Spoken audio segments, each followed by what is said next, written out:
အားလုံးမင်္ဂလာပါနှုတ်ခွန်းဆက်တာပါည9 ရက် 5 လ 2025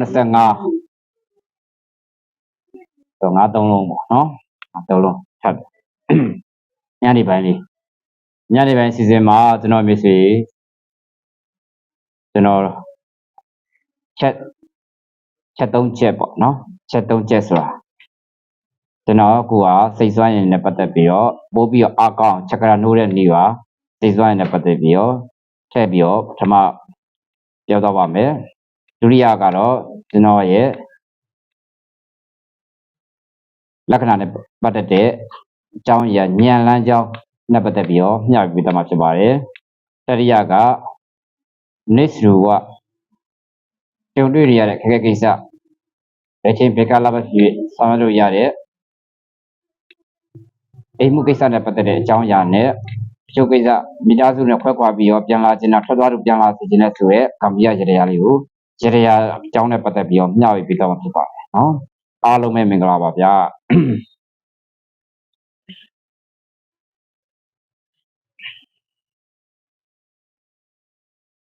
ရေရာခြေတဲ့အပိုင်းတို့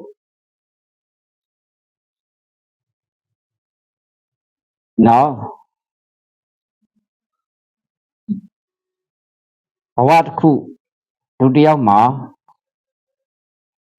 လက္ခဏာနဲ့ပတ်သက်တဲ့အကြောင်းအရာတို့ဆောင်ရွက်တဲ့ကိစ္စတွေအားလုံးတိုင်းဟာစိတ်စွမ်းရည်ရှိဖို့လိုအပ်တယ်ဆိုတဲ့အပိုင်းပေါ့နော်တို့တော်လည်းပဲကျိုးကိစ္စတွေမှာလည်းစိတ်အခက်မတက်နာလေးတွေရှိတတ်တယ်ပြောချင်တာဆိုလို့ရှိရင်စိတ်စွမ်းရည်နဲ့ပတ်သက်ပြီးတော့အကောင်းဆုံးဖြစ်အောင်ဘလို့အစမပြေမှုတွေကြုံခဲ့ရင်ရှိနေရင်တောင်မှအကောင်းဆုံးဖြစ်အောင်ဆောင်ရွက်ပေးရမှာကမိမိတို့ရဲ့စိတ်အခြေအနေပဲဖြစ်ပါတယ်အဲ့တော့တချို့ကိစ္စတွေ quality မကောင်းရင်သုံးဆွဲတဲ့အခါမှာညံ့တာပေါ့နော် quality မကောင်းရင်ဆိုတာကျွန်တော်ကပစ္စည်းကြော်ညာတာမဟုတ်ဘူး quality ဆိုတဲ့အပိုင်းကကျွန်တော်ပထမဆုံးအိမ်မှုကိစ္စဆိုပါစို့နော်အခက်မနဲ့ရင်နှိုးတည်တဲ့အခါမှာ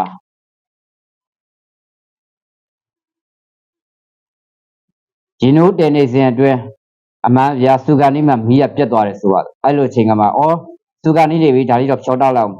ရတယ်ပြက်စီပေါ့အဲ့လိုဖြောလောက်တဲ့အခါမှာပုတ်ပွက်ဆိုတော့တောက်လို့မကောင်းတာတော့အမှန်ပါပဲအဲ့ဒါဥပမာပြောပြတာပေါ့နော်ဟုတ်ပြီဒါဆိုလို့ရင်အဲ့ဒီရင်နွေးအဖြူတယ်ကျွန်တော်လက်ဖိတ်တောက်တတ်တယ်လေကျွန်တော်လက်ဖိတ်တောက်တယ်ဆိုလက်ဖိတ်ဆယ်မှာတော့ထိုင်ပြီးတော့တောက်တာမဟုတ်ဘူးလက်ဖိတ်အထုပ်ကလေးတွေကိုကျွန်တော်ဝယ်တောက်တာလက်ဖိတ်တုပ်ပါတီးတုပ်ကလေးပေါ့နော်ကော်ပီလဲမတောက်ပါဟိုးတော့ကော်ပီတောက်ပါတယ်ဒါပေမဲ့ကော်ပီလဲကျွန်တော်အကြိုက်ချင်းမတူဘူးပေါ့လေဟိုးတော့ကော်ပီတောက်တယ်အခုကော်ပီမတောက်တော့လက်ဖိတ်ပဲအဲ့လိုအစွဲဖြစ်တာပေါ့နော်ဆွဲလက်မှုပါလေခုတစ်မျိုးပေါ့အဲ့တော့ဒုတိယမှာအကြိုက်ချင်းမတူဖြစ်စေခြင်းမတူကျွန်တော်လက်ဖိတ်တောက်တဲ့ဒုတိယဖြစ်တဲ့အတွက်အဲ့ရင်နွေးကအမြဲတမ်းရှိတယ်အဲ့တော့အဲ့ဒီရင်နွေးအပူဓာတ်ကလည်းဓာတ်ပိုးထဲမှာထည့်ထားတဲ့ရင်နွေးအဖြူတယ်လေးတစ်ခုဟာသူကအလွယ်ဆုံးကြာ3 နာရီပေါ့3 နာရီနောက်ပိုင်းဆိုရင်သူကအပူဓာတ်လျော့ကျသွားတယ်အေးဘက်ကအဲ့လိုဖြောတောက်ကြည့်လိုက်ရင်ရတာမရှိဘူးအဲ့လိုပုံစံ quality အားလျော့တယ်ဆိုလို့ရှိရင်ပစ္စည်းကိုသုံးဆွဲတဲ့အစားတောက်စရာစကတုံးအစားတည်တာပါတယ်အဲ့ဒါ quality အားလျော့ခြင်းပေါ့နော်ပူလေးကောင်းတယ်ဆိုတဲ့သဘောကိုပြောပါတယ်နောက်တစ်ခုကမီးပြတ်လို့မလို့ဆိုပြီးတော့ရင်နိုးလေးတဲလိုက်တယ်ရင်နိုးတဲတော့အမှရင်နိုးလေးတစ်ဖက်ချောက်ရင်နိုးချမ်းလေးတောက်မယ်ဆိုပြီးတော့တဲလိုက်တယ်မိခိုးမတိတ်တဲ့ခါကျတော့အဲ့ဒီရင်နိုးချမ်းနော်တစ်ဖက်ချောက်တစ်ခါတော့အနေအောင်ပေါ့အဲ့ရင်နိုးချမ်းကြတော့လေတောက်လိုက်တဲ့ကောင်မိခိုးဆိုနာပြန်ရောတောက်မကောင်ပြောင်းနော်အဲ့တော့ဒါလေးဘာပြောဆိုဥပမာဒါလေးတွေကိုကျွန်တော်ရဲ့လောဆယ်လက်တွေ့လုံးမှုဆောင်မှုအစားတောက်ကောဆောင်ရနေတဲ့အပိုင်းတွေပစ္စည်း quantity မကောင်းရင်စိတ်အခြေအနေပါရိုင်သွားတယ်ပေါ့သုံးဆွဲတဲ့အပိုင်းတွေစားတုပ်လိုက်တဲ့အခါမှာအဆင်မပြေဘူးဆိုတဲ့ပုံစံမျိုးကိုကျွန်တော်ဘာလို့မဟုတ်ဘူးဒါကမျှဝေပြလိုက်တာဖြစ်ပါတယ်လက်တွေ့မျှဝေဖြစ်တယ်ဘယ်ရမစို့ကိုကအကောင်းဆုံးဖြစ်နေမှသာလဲအကောင်းဆုံးလူသားတယောက်ဖြစ်တယ်ကျွန်တော်တို့လက်တွေ့တော့ကိုသုံးဆွဲနေတဲ့မိဖို့ကြောင့်ပစ္စည်းတောင်းပါပဲเนาะမိကြောင့်ပစ္စည်းဆိုတာဥမာသူ့ရဲ့အပူနှုံးရှိမှ တို့ရဲ့ပွက်အားနှုံးရှိမှအမပြီးပြီးလို့မရဘူးပြီးပြီးဆိုလို့ရတာမရှိဘူးဆိုတော့လက်တွေ့ပါပဲနော်နောက်မိခိုတိတ်ဟိုပေါ့ရင်းနှီးချမ်းထင်းတဲ့မိပြက်လို့မလို့မိတွင်းနဲ့တဲတယ်ဆိုပါဆိုမိတွင်းနဲ့တဲဆိုလို့ရှိရင်မိခိုတိတ်မှာမိရဲနေမှအဲ့ဒီရဲနေမှအဲ့ဒီပေါ်မှာရင်းနှီးတင်တဲ့ဟိုပေါ့ရေဦးတဲမှနော်ဆူလာမှမတော့လို့ကောင်းတာပေါ့နော်အဲ့တော့ကျွန်တော်မိတ်ဆွေများလက်ဖိတ်လေးသုံးဆောင်ပါခင်ဗျကျွန်တော်လက်ဖိတ်တောက်တတ်တဲ့လူစောပေါ့နော်အဲ့ဒါလေးပြောပြတာဒါလေးကိုကြည့်ပြီးတော့ပြောပြတာနော်အခုတော့ကောင်းတော့ပါပြီ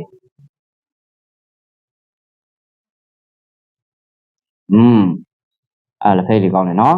လက်ဖိတ်ပါအဲ့ဒါလက်တော်ချင်းကဲစိတ်တကူနဲ့ပတ်သက်တဲ့အကြောင်းအရာလေးကိုနံပါတ်3ချက်ကရာဖြစ်တဲ့ချက်ကရာကိုညှောက်ပြီးမှဖြစ်ပါတယ်နော်ချက်ကရာမှာပထမဆုံးထိုင်မယ်အိမ်ဘဝရယူမယ်ညာဘက်6ကိုကိုညာဘက်6ပေါ်မှာဘယ်ဘက်ခြေဘဝကဒီညာဘက်ပေါင်မှာလမ်းတင်ထားလိုက်တာနော်လက်ဖြားလက်မထိတ်ကိုလက်ညှိုးထိတ်လေးနဲ့တိထားခြင်းဖြစ်တယ်ဒါမို့တော့ကျစ်စဉ်ပြီးလိုက်တာထိုက်ပါမယ်အတက်ကိုမှန်ရှူမယ်ရှူတဲ့အခါမှာအာရှိပါရှိမှန်ဆိုတာ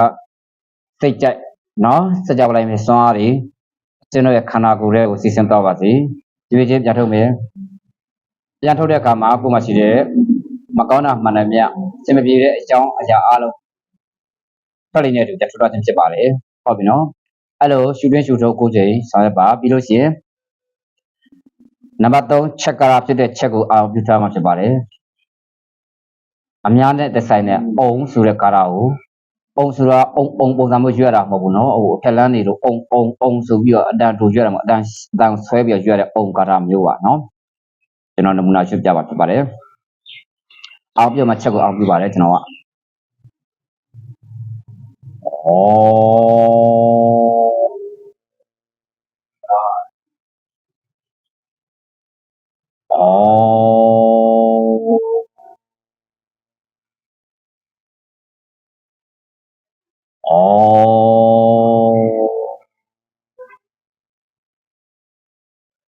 ဒီပေါ်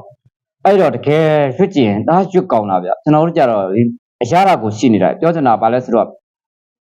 ဆွဲပြီးတော့ရွတ်လိုက်တယ်ဆွဲငင်ရွတ်လိုက်တဲ့အခါမှာရှူပြီးတော့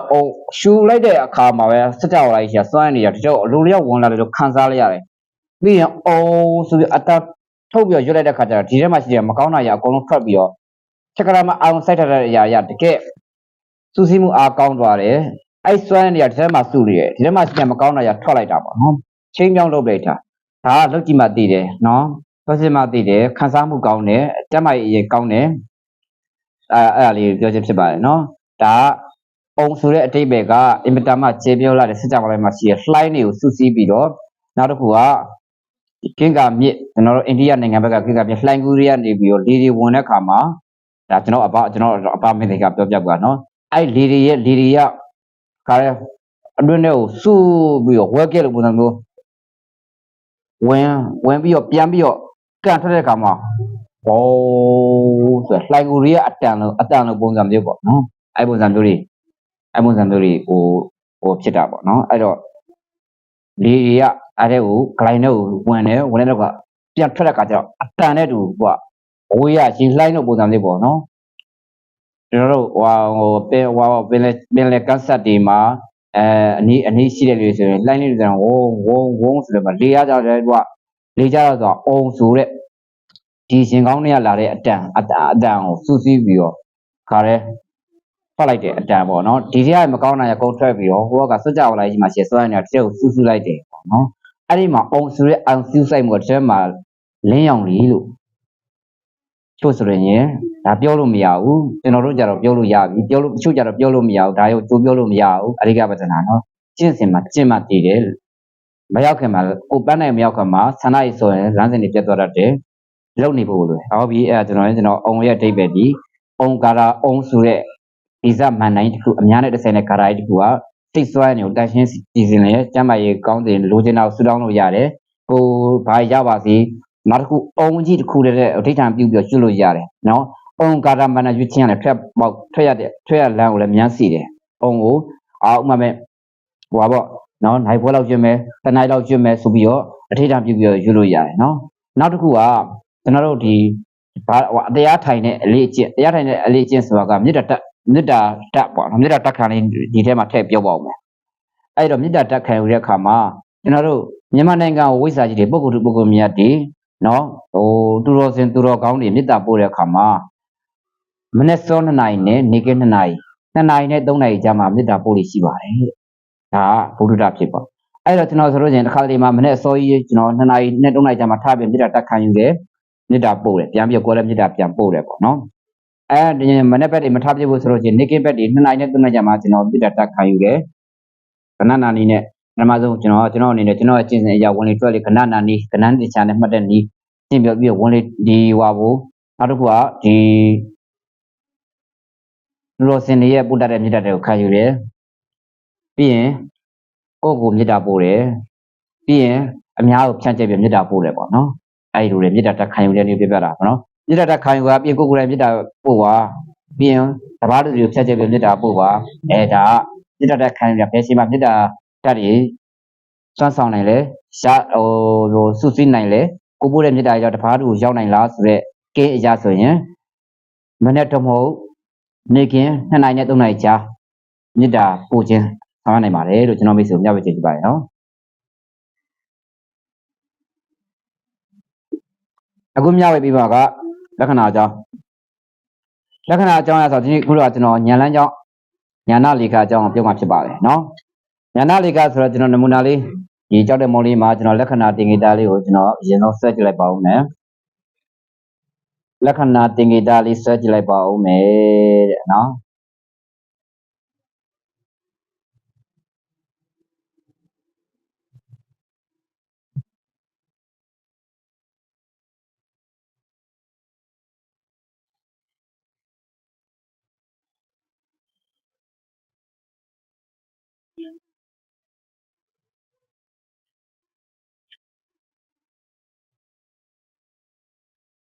ဒါကျွန်တော်ဆွဲလိုက်တဲ့လက္ခဏာလေးပဲနော်ဟုတ်ပြီအဲ့ဒါလေးမှာဂျိုကုံလေးကြားထားပြရဖြစ်တယ်မိမိတို့ဂျိုကုံလေးကိုကျွန်တော်တင်ဂေတာလေးကြားထားပြရဖြစ်ပါတယ်ဂျိုကုံဂျိုဘက်ကလေးနော်ဟုတ်ပြီအဲ့တော့ဒါအားလုံးကကျွန်တော်ပကြီးဆရာတော်မဟုတ်ဘူးတော့ဆိုလက္ခဏာတူတယ်မလားဟုတ်ပြီအဲ့ဆိုလို့ရှိရင်ကျွန်တော်အသက်လမ်းကြောင်းအရင်ဆုံးအသက်လမ်းကြောင်းလေးကိုဆွဲလိုက်ပါမယ်အသက်လမ်းကြောင်းလေးကိုဆွဲလိုက်ပါမယ်နော်အာယုလေးကအသက်လမ်းကြောင်းလို့ခေါ်ပါတယ်နော်နောက်တစ်ခုကဉာဏ်လမ်းကြောင်းဆွဲလိုက်ပါမယ်ဉာဏ်လမ်းကြောင်းတင်ဂေတာလေးဉာဏ်လမ်းကြောင်းတင်ဂေတာပြီးရင်နှလုံးလမ်းကြောင်းကိုဆွဲလိုက်ပါမယ်နှလုံးလမ်းကြောင်းကတော့လက်တောက်အောက်ကနေပြီးတော့လာခြင်းဖြစ်ပါတယ်နှလုံးလမ်းကြောင်းလေးပေါ့နော်နှလုံးလမ်းကြောင်းလေးဒါလေးပေါ့နော်ဒါလေးလက္ခဏာတင်ဂေတာဟုတ်ပြီအဲ့လက္ခဏာနဲ့ပတ်သက်ပြီးတော့ငါကတော့ကျွန်တော်ဘလက်ပုတ်ကြီးနဲ့နောက်မှာဘလက်ပုတ်ကြီးနဲ့ကျွန်တော်ကြီးမားဆွဲပြတာအဲ့ညာလမ်းကြောင်းနဲ့ပတ်သက်ပြီးပထမဆုံးပြောရအောင်ညာလမ်းကြောင်းမှာတဲ့ဗုဒ္ဓဦးဂျိုကုံကနေပြီးတော့ဗုဒ္ဓဦးဂျိုကုံလက်ညှိုးအောက်ကနေပေါ့ဗျာဗုဒ္ဓဦးဂျိုကုံအထက်ကိုကောက်တက်သွားတယ်ဆိုလို့ရှိရင်ဥမာဆိုကြပါစို့ဒါပုံမှန်45ဒီဂရီနော်ညာလမ်းအတက်ဒီတက်လမ်းကြောင်းနဲ့ဒီတက်လမ်းကြောင်းနဲ့ဒီနှလုံးလမ်းကြောင်းနဲ့ဈာအလဲတဲ့ကြရဲ့သူက45ဒီဂရီပဲသူကညာလမ်းကြောင်းအကောင်းဆုံးလို့ခေါ်တယ်နော်သူကညာလမ်းကြောင်းအကောင်းဆုံးဒါကျွန်တော်ဆက်တာအကောင်းဆုံးလမ်းကြောင်းအဲဒီမှာလို့အဲ့ဒါမဟုတ်ဘဲနဲ့သူကညာလမ်းကြောင်းကဘောဓုဂျိုကုံဆိုတာကဒီလက်ညှိုးအောက်ကဂျိုကုံပြောတာဒီဘောဓုဂျိုကုံဆိုတာကဒီလက်တောက်အောက်ကဂျိုကုံပြောတာနော်ဘောဓုဂျိုကလက်တောက်အောက်ကဂျိုကုံအဲ့ဒီဂျိုကုံကိုဟောဒီညာလမ်းကြောင်းကအဲ့ဒီဂျိုကုံဘက်ကိုကောက်သွားမယ်ဆိုရင်တဲ့ဗတ္တန်ဘက်ကိုကောက်သွားမယ်ဆိုရင်တဲ့သူကဒါပြောရွှွနောက်ပြောတတ်တယ်လို့ခေါ်ပါတယ်နော်ဟာတညံထွက်တယ်လို့စကားပြောကြွယ်တယ်လို့ရွှွနောက်ပြောတတ်တယ်လို့နော်အခါလေးကြားတော့လေထောင်တန်နဲ့စကားရေပေါ့ဆိုတဲ့ပုံစံမျိုးလေးဖြစ်တတ်တယ်ပေါ့နော်ဒီရရဒါဒီလမ်းကြောင်းပါတဲ့လူကအဲ့တော့ဒါကခုနညာလမ်းကြောင်းလက်သားဘက်ကိုကောက်သွားတယ်ဆိုလို့ရှိရင်အဲ့တော့ဘာပေါ့တန်တန်လေးပြောတဲ့လူတို့နော်အဲ့တော့ကရွှွနောက်ပြောတဲ့လူတို့ရည်စရာပြောတတ်တဲ့လူပေါ့နော်အဲ့ဒီမှာ အဲ့ဒီညာလန်းကျောင်းကတော့ကွေးသွားတာနော်ညာလန်းကျောင်းကအသက်လန်းကျောင်းဘက်ကိုကွေးသွားတာတက်လန်းကျောင်းဘက်ကိုကွေးသွားတာဆိုဒါကြီးကွေးတာမဟုတ်ပေါ့နော်အောက်ကိုနည်းနည်းလေးခုန45ဒီဂရီမဟုတ်ဘဲနဲ့အောက်ကိုနည်းနည်းကွေးမြောင်ဖြစ်သွားတာဆိုလို့ရှိရင်ဒါမှမဟုတ်ဒီလိုမျိုးတယောက်ကွေးသွားရဆိုလို့ရှိရင်စိတ်ကူးရင်တတ်တူပေါ့နော်သူကစိတ်ကူးရင်နဲ့ဘက်ကိုသွားတယ်နောက်တစ်ခုကသူကလက်တွေ့လောရမှလည်းကြိုက်တယ်နော်လက်တွေ့လောက်တာကိုကြိုက်တယ်အဲ့ဒီမှာညာလန်းကျောင်းအဲ့လိုကွေးသွားဆိုတော့သူကစိတ်ကူးရင်နဲ့မှာစိတ်ကူးရင်ပြောလဲတစ်ခါကြတော့လဲလက်တွေ့လုံးမှလည်းကြိုက်တယ်ဆိုတာအဲ့တော့သူကနှစ်မျိုးနှစ်စားသူအဲ့လိုရှိတယ်နောက်တစ်ခါညာလန်းကျောင်းထိတ်မှာတချို့တွေ့ဘူးလားညာလန်းကျောင်းထိတ်မှာခင်းကွာလို့ပေါ်စားပြီးအတက်ကလေးနှစ်တက်ရှိတတ်တယ်ညာလန်းကျောင်းမှာခင်းကွာလေးပေါ်စားအတက်ကလေးနှစ်တက်ဒါမြန်မာရယ်နော်အဲ့လိုညာလန်းကျောင်းကနှစ်ခွဖြစ်နေလို့ရှင်အဲ့လိုနှစ်ခွဖြစ်လို့ရှင်တဲ့သူကဘာလဲဆိုလို့စကားပြောကောင်းတယ်စကားပြောတဲ့အခါမှာလှည့်ပတ်ပြီးပြောတတ်တယ်ပေါ့နော်ဒါလှည့်ပတ်ပြီးစကားပြောတော့နှမျိုးနဲ့စားကိုခိုးလေးလည်းပြောတတ်တယ်ဒီလိုလေးလည်းပြောတတ်တယ်နောက်လက်ခံအောင်လည်းပြောတတ်တယ်တဲ့အောင်လည်းပြောတတ်တယ်အညာလန်းကြောင်းကလည်းနှစ်ခွပါတဲ့သူကနှမျိုးနဲ့စားလုပ်တတ်တယ်လို့နားလည်ရမှာဖြစ်တယ်နှမျိုးနဲ့စားလုပ်တတ်တယ်လို့နားလည်ရမှာဖြစ်တယ်နောက်တစ်ခါအဲ့ဒီညာလန်းကြောင်းမှာအဲ့ဒီလိုညာလန်းကြောင်းလေးမှာအခုဒီလိုညာလန်းကြောင်းလေးမှာနော်ညာလန်းကြောင်းလေးမှာဒီလိုညာလန်းကြောင်းလေးမှာသူကအနိစက်ကလေးအဆက်ပြောက်ကလေးပါနေမယ်ဆိုရင်ဒီလိုအဆက်ပြောက်ကလေးပါနေညာအဆက်ပြောက်ကလေးပါနေမယ်ဆိုလို့ရှိရင်ဒီလိုအဆက်ပြောက်ကလေးပါနေမယ်ဆိုလို့ရှိရင်အာယုံကြောနဲ့ပတ်သက်တာကျမကြီးညက်တတ်ပါတယ်အာယုံကြောကျမကြီးနဲ့ပတ်သက်တာနော်အုံနောက်အမေပါနဲ့ပတ်သက်တဲ့ကျမကြီးညက်တတ်တယ်နော်အဲ့အဆက်ပြောက်တွေကဘယ်နဲ့မှမကောင်းဘူးနော်အဆက်ပြောက်တွေညာလန်းကြောင်းမှာပါရင်ကျမကြီးညက်တတ်တယ်ဆိုတာပြတယ်နောက်တစ်ခုအဲ့ဒီညာလန်းကြောင်းလုံးဝအသက်လန်းကြောင်းနဲ့ညာလန်းကြောင်းကအဲ့ဒီညာလန်းကြောင်းလေးကဒီအတက်လမ်းကြောင်းအတွင်းဘက်ကနေပြီးတော့အတက်လမ်းကြောင်းဒီလိုအတွင်းဘက်ကနေပြီးတော့ထွက်လာတယ်ဒီလိုလေးထွက်လာတယ်ဆိုလို့ရှိရင်ဒီအတက်လမ်းကြောင်းဘက်ကအတွင်းဘက်ကထွက်လာတယ်ဆိုလို့ရှိရင် तू ကသူ့ရဲ့ဘောကြောင်တယ်အကုလို့မရဘူးလို့ပြောမှဖြစ်တယ်နော်ချီတုံချတာဖြစ်တယ်ဘိုးမရက်ဖြစ်တယ်စိုးရင်စီတွေများတယ်အဲ့မှာနောက်လုပ်ငန်းလုပ်တဲ့ကမှာစီစရလုပ်တတ်တယ်တိုင်းထွားပြီးတော့အလုပ်လုပ်တတ်တဲ့သူတယောက်ဖြစ်တယ်နော်ကျွန်တော်ဒီအချက်ကလေးဗီဒီယိုဖိုင်ကိုကြည့်နေသိမယ်နော်ဟုတ်ပြီညံလန်းကြောင်းကဓာတ်လိုက်ကြီးနော်အသက်လမ်းကြောင်းနဲ့အတူကွေးသွားတယ်ဆိုပါစို့နော်ညံလန်းကြောင်းကဒီလိုလေးဟောဒီအသက်လမ်းကြောင်းနဲ့အတူကွေးသွားတယ်ဆိုပါစို့ဘာလို့မျိုးကွေးသွားရဆိုလို့ရှိရင်သူကကိုစီရင်လူလို့ခေါ်တယ်တို့ဆိုလို့ရှိရင်ဒီကနေ့ခုံကြတာအမြင့်ကနေပဲခုံကြတာနော်ရှင်းတော့တာလားကျိုးဆိုလို့ချင်းတူးဆွဲချတာအဲ့လိုမျိုးတွေအဲ့လိုလက္ခဏာအဲ့လိုညာလန်းကြောင်းတွေကြတော့ကိုကသတိထားပြရတယ်ပြောမှတော့ဆိုနော်သတိပြရတယ်ကောင်းမှုကုသိုလ်များများပေါ့နော်အဲ့ပုံစံမျိုးတွေဒါ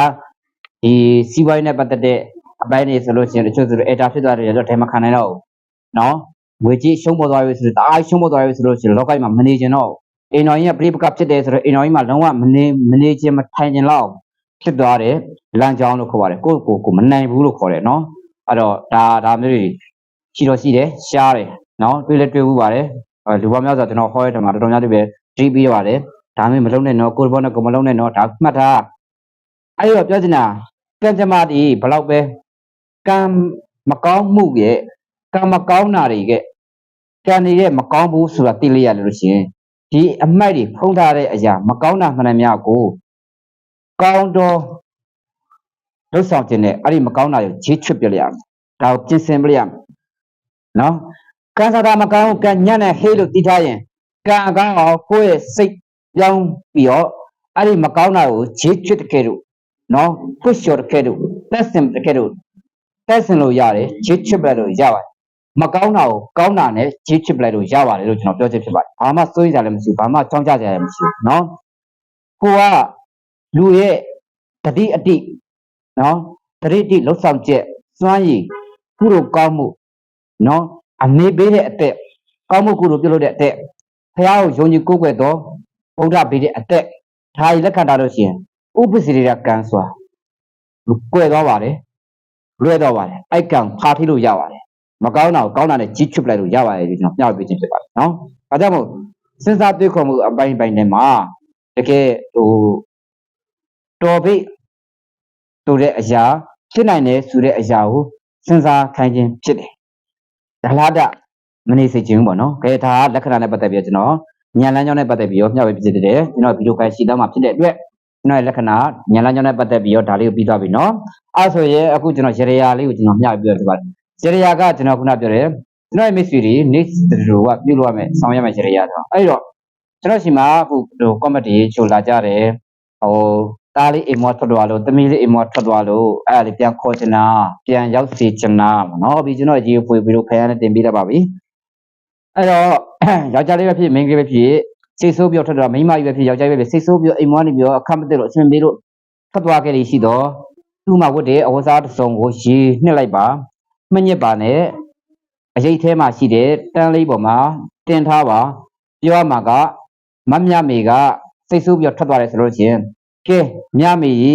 းဟောဒီရေဆက်လက်မချောက်ခင်ဟောဒီညှို့ဝတ်တဲ့အဝတ်အစားရေဆက်လက်မချောက်ခင်မှာအေးကြကြလေးပြန်လာပ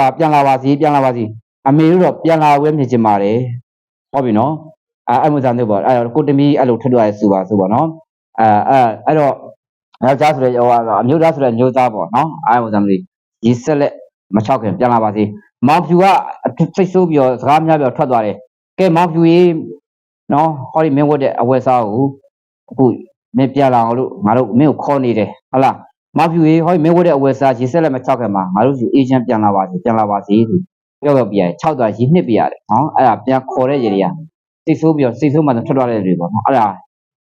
ါပြန်ခေါ်တဲ့ရေတွေကနော်အိမ်မှာဒါကြောင့်အပူတွေဘာကြောင့်ဖြစ်နေဒီသားသမီးအပူဟုတ်လားယောက်ျားဘူးလင်းဘူးမယားဘူးချွေးဘူးအဲ့တော့ဒါတော့အပူတွေရှိတယ်ဆိုရင်ကိုကအပူတွေရှိတဲ့လူတယောက်ကအလုပ်ကိုတိတ်မလုပ်တော့ဘူးအိမ်ရဲ့စောက်ထုမိုးမျော်တွေပဲအဓိကပဲကျွန်တော်အိမ်ကိုမကြည့်တော့ဘူးအိမ်ရဲ့အတွင်းကိစ္စတွေလည်းမကြည့်တော့အပြင်ကိစ္စတွေလည်းမကြည့်တော့ဘူးသူ့မှာဒီအပူပဲရှိတာပေါ့နော်အဲ့တော့ဒီအဲ့ဒါချုပ်ချက်တတ်ဖို့လိုတယ်နော်အဲ့တော့အိမ်မှာတန်ရှင်းနေရမယ်ကျွန်တော်ခဏပြောရတယ်ဖုံးရှိပညာရဆိုလို့ရှိရင်မိဖို့ကြောင့်မှာတန်ရှင်းရမယ်အဓိကပဒနာပေါ့လေဝင်လီထွက်ကောင်းရမယ်အဓိကပဒနာအိမ်အခန်းမှာလေဝင်လီထွက်ကောင်းရမယ်နော်ဖះเจ้าဆောင်မှာတန်ရှင်းလေးဖြစ်ရမယ်အခန်းမှာစက်တည်ရှိအောင်ထားနိုင်ရမယ်ကိုအများနဲ့ပတ်သက်ပြီးတော့အလုပ်လုပ်တဲ့အခါမှာကိုနဲ့တက်ဆိုင်တဲ့ပြောရေးဆိုရေးကိစ္စဥပမာမဲ့ကျွန်တော်ဗီဒီယိုကိစ္စပြောတယ်ကျွန်တော်နောက်မှာပုံလေးဆိုကျွန်တော်ဆရာအပါမင်းသိခနော်ပုံလေးတွေဒါအခန်းတစ်ဖြစ်ထားပြီးတော့သုံးတယ်ဒီဟာလေးစက်တည်ရှိတဲ့အရာလေးတွေပေါ့နော်နောက်အိမ်မှာရှိတဲ့မှန်နေဆိုလို့ရှိရင်လည်းခုံတုတ်ထားပေးရမယ်နိုင်ရက်နေလို့ရှိရင်ပြင်ပေးရမယ်အဓိကပြောတာအဲ့ဒါတွေတစ်ခုမှလို့ချိုးတက်နေတယ်ဆိုလို့ရှိရင်အဲ့ဒီအိမ်မှာစက်တည်ဆုပ်ယုပ်တယ်လို့ခေါ်တယ်နော်အပူတွေကြုံရတယ်အဲ့ကိုရှိကိုလာတဲ့လူကအပူတွေကြီးပဲနော်အဲ့မျိုးစားနေပါအဲ့တော့နောက်အိမ်မှာကတင်လေးရှိတယ်အဲ့ဒီကတင်လေးဆိုတာကလည်းကျွန်တော်ကိုရီးယားကားတွေကြည့်ပြပါတချို့ကတင်ဆိုတော့အောက်ထားလိုက်ကြီးပြီးထားတဲ့ပုံစံအဲ့လိုမဟုတ်ဘူးကတင်အောက်မှာလေဝင်လေထွက်ရှိပြကိုအိတ်တဲ့ခါကအောက်ကထားလိုက်ကြီးလေဝင်လေထွက်မရှိဘူးဆိုလို့ရှိရင်အဲ့ဒီရဲ့ဒီဘက်ပေါင်းစုံကအတိုက်ခံနေရကိုယ့်ရဲ့လေဝင်လေထွက်မရှိတဲ့ကကြတော့အဲ့ထဲကိုဖုံထဲကိုဝင်တယ်ဖုံထဲရမယ်ဆိုကိုယ့်ရဲ့အသားရုပ်ကုဆက်သွားတယ်မနေ့ဆိုရင်ထားချင်စိတ်မရှိတော့ဘူးလှုပ်ချင်စိတ်မရှိတော့ခေါင်းထဲမှာမကြည်တော့ဘူးပေါ့အဲ့လိုပုံစံမျိုးလေဝင်လေထွက်ဘယ်အရာမဆိုကိုအိတ်တဲ့နေရာစလေဝင်လေထွက်ကလေး1000လောက်အပေခွဲ2ပေလောက်တော့မြင့်ထားပြရမယ်အဲ့ကတင်တို့ဘာလို့ကအစနော်ဒါအဲ့ဝစားမျိုးရှိနောက်တစ်ခုကဖနတ်တွေဘာလို့တဲ့ကဖနတ်တင်နဲ့စင်လေးတက်ရှိရတယ်အဓိကနောက်မြင့်ပြတ်တဲ့နေရာအဲကိုင်းခေါင်းရင်းတွေမှာဖနတ်တွေဘာမထားဘူးအိမ်ကိုအိတ်တဲ့ခေါင်းရင်းဘက်မှာလည်းဖနတ်တွေဘာရှိမနေအောင်နော်အထူးအပြည့်ဆိုလို့ရှိရင်ကိုယ့်ရဲ့ဖျားเจ้าဆောင်တဲ့ဓာတ်ရိုက်ဖနတ်တွေနဲ့မထီအောင်ကျိုးဆိုရင်လေကတက်တွေနဲ့ဖျားเจ้าဆောင်တဲ့ဓာတ်ရိုက်ကြီးရှိတယ်ပေါ့နော်အကယ်၍ရန်ကုန်ရှားမြို့တွေမှာအိမ်ငားတွေဆိုင်ငားတွေရှိတဲ့မိတ်ဆွေတွေကြတော့လူတော့ချင်းချင်းမြတ်ငားတယ်လို့ဆိုလိုက်ကာလေးအဖြစ်တော့မို့ကျိုးလေးဖြစ်တားထားပြီးတယ်ရရဖြစ်လှုပ်ထားပြီးအဲ့ဒါတွေကိုမျှဝေပေးခြင်းဖြစ်တယ်နော်အဲ့တော့အိမ်ပါတယ်အိမ်ရှိဘူးဘာပဲအိမ်နောက်ပြီးမချမ်းသာလားဟလားစကပုံရပါနော်အိမ်ရှိဘူးတော့အိမ်နောက်ပြီးမချမ်းသာပါနော်အိမ်ရှိဘူးတော့အိမ်နောက်ပြီးမချမ်းသာတော့နော်မိဖို့ကြောင့်အဲ့အိမ်မှာအဆင်ပြေခြင်းမပြေမိဖို့ကြောင့်လည်းကြည်လန်သိတယ်မိဖို့ကြောင့်လည်း ကဲကြီးစားတွင်စားဟွာပေါ့ဟိုနော်တက်တက်ရှင်ရှင်ဖြစ်နေရဲ့ဆိုလို့ချင်းဒီစီးပွားရေးအခြေအနေကောင်းတယ်ရှေ့လျှောက်တဲ့အခြေအနေကောင်းနေမယ်ဆိုနမိတ်ပေါ့အရိကပဒနာနောက်တစ်ခုကမိဖို့ကြောင့်ပစ္စည်းကိုဖះเจ้าတော်ဖះเจ้าဆောင်ပေါ်မှာဖះစင်ပေါ်မှာမရှောက်မနေအောင်ဖះစင်ပေါ်ကအထူးကဟိုအမြဲတမ်းအမွေးတင်ထွင်းတဲ့ပစ္စည်းတွေနော်တောက်တော်ရေခွက်တွေဆိုရှင်လေဟိုမိဖို့ကြောင့်ထဲမှာရောက်မလို့စီးတာကြောတာကိုယ့်ရဲ့စီးတဲ့နေရာတတ်စီးတာကြောတာဆိုင်အောင်နော်အမြဲတမ်းရိုက်ထမထားဘူးပေါ့အရိကပဒနာနောက်ဖះဟိုလူဝယ်ပစ္စည်းနဲ့ပတ်သက်တော့ဖះအသုံးဆောင်ပစ္စည်းကြည်စီထားပစ္စည်းတွေကိုမရှိဘဲနဲ့မြို့ကြောင်ထဲမှာရောက်မရဘူးဒါကိုပြောချင်ဖြစ်ပါတယ်နော်ကဲအဲ့ဆိုတော့ကျွန်တော်မိတ်ဆွေများရေရနဲ့ပတ်သက်ပြီးတော့လည်းပြောပြီးသွားပြီနော်အခုရေရကြီးလည်းပြောပြီးသွားပြီစိတ်ဆွဲနဲ့ပတ်သက်ပြီးချက်ကရာနဲ့ပတ်သက်ပြီးတော့ပြောပြီးသွားပြီစိတ်အခြေအနေကောင်းဖို့လိုတယ်ရှင်သာအောင်ကြိုးစားကြပါဘယ်သူမဆိုရှင်သာအောင်ကြိုးစားကြပါကိုယ့်ရဲ့ရှင်တန်မှုလူတိုင်းကြိုးစားတယ်စိတ်ကောင်းနှလုံးကောင်းထားပြီးတော့ရှင်တန်နေအောင်ကြိုးစားတယ်ကောင်းနေဖြစ်လာမှာဖြစ်ပါတယ်အဆိုးတွေကပပကောင်းမှာဖြစ်ပါတယ်နော်မိမိတို့လည်းမဟုတ်ပါဘူးကဘာကြီးလုံးနဲ့ရင်ဆိုင်နေရတဲ့အကြောင်းတရားတွေရှိနေတဲ့အတွက်စဉ်းစားတွေးခေါ်ခြင်းတော့တရားနဲ့တော့ဒီမှာတူမယ်ဒါပေမဲ့လို့အားလုံးချမ်းသာကြပါစေကျွန်တော်ဆန္ဒပြုပါတယ်နော်အားလုံးသိချင်တယ်ကိုကျမကျွန်တော်ပြပြပါ